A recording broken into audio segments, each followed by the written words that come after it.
State bank of Pakistan نے اگست 2024 تک وفاقی حکومت کے قرضوں کا اعداد و شمار جاری کر دیا۔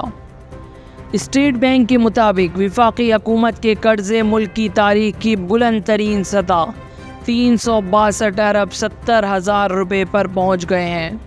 اسٹیٹ بینک کی دستاویز کے مطابق رواں مالی سال کے پہلے 2 ماہ میں وفاقی حکومت کا قرض 1448 ارب روپے بڑھا۔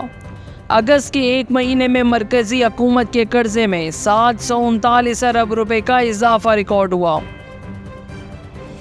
دستاویز کے مطابق ستمبر 2023 سے اگست 2024 کے 1 سال میں وفاقی حکومت کا قرضہ 6392 ارب 6 ہزار روپے بڑھا۔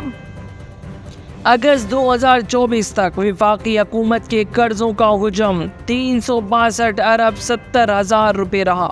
دستاویز میں بتایا گیا ہے کہ اگست 2024 تک مرکزی حکومت کا مقامی قرضہ 339 ارب 48 ہزار روپے تھا۔